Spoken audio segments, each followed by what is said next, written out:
போன வீடியோவில் ஒரு இ-காமர்ஸ் பிஸ்னஸுக்கு ஓன் வெப்சைட் எவ்வளோ முக்கியம்னு சொல்லியிருப்பேன். இந்த வீடியோவில் அதை யூஸ் பண்ணி லாஸ்ட் மந்த் எங்களோட கிளைண்ட்டுக்கு எப்படி 7 lakh ரெவன்யூ வித் அவங்க இன்வெஸ்ட் பண்ண அமௌண்ட்டை விட 12 மடங்கு எப்படி சேல்ஸை இன்க்ரீஸ் பண்ணி கொடுத்தோன்னு இந்த வீடியோவில் ப்ரூஃபோட எக்ஸ்பிளைன் பண்ணுறேன். Hi guys, this is day 7 of documenting my freelancing journey. இவங்க ஒரு Chennai base e-commerce business. First அவங்க நம்ம கிட்ட ஆன்போர்டு ஆகிறதுக்கு முன்னாடி பெருசாக அவங்க வெப்சைட் மூலமா சேல்ஸ் கொண்டு வரல.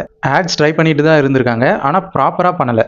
அதனாலேயே அவங்க ஆடுக்காக இன்வெஸ்ட் பண்ணிட்டு இருந்த அமௌண்ட் தான் இன்க்ரீஸ் ஆச்சு, ஆனால் சேல்ஸ் இன்க்ரீஸ் ஆகலை. ஸோ நாங்கள் எப்படி இதை ஷார்ட் அவுட் பண்ணோம்னா, ஃபர்ஸ்ட் அவங்க பிஸ்னஸை கம்ப்ளீட்டாக அனலைஸ் பண்ணி நாங்கள் அண்டர்ஸ்டாண்ட் பண்ணிக்கிட்டோம். அப்புறம் அவங்க ப்ளஸ் என்ன, மைனஸ் என்ன, அண்ட் அவங்க யூஎஸ்பி என்ன, இதெல்லாம் கம்ப்ளீட்டாக புரிஞ்சுக்கிட்டு அவங்க ஆடியன்ஸுக்கு என்ன தேவைன்னு தெரிஞ்சுக்கிட்டு அதுக்கேற்ற மாதிரி ஆட் ரன் பண்ண ஸ்டார்ட் பண்ணோம். அண்ட் முக்கியமான விஷயம், நாங்கள் எப்படிலாம் மூவ் பண்ணால் பெட்டரான ரிசல்ட்ஸை எடுத்து தர முடியும்னு கிளைண்ட்டுக்கு எக்ஸ்பிளைன் பண்ணும்போது கிளைண்ட் சைடில் இருந்து ஃபுல் சப்போர்ட் கிடைச்சிது.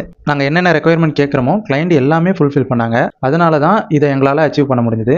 ஸோ இந்த எக்ஸலில் நம்ம எப்படி ஓன் வெப்சைட் லான்ச் பண்ணணும், என்னென்ன மெட்ரிக்ஸ்லாம் ஃபாலோ பண்ணணும், அண்ட் அதை எப்படி ஆப்டிமைஸ் பண்ணி பெட்டர் ரிசல்ட்டை கொண்டு வரணும்னு டீட்டெயிலாக இந்த எக்ஸலில் சொல்லியிருக்கேன். அது வேணும்னா நம்மளை ஃபாலோ பண்ணிவிட்டு கமெண்டில் ப்ராஃபிட்டபிள் இ-காம்னு டைப் பண்ணுங்கள். நானே உங்களுக்கு பர்சனலாக ஷேர் பண்ணுறேன். தேங்க்யூ.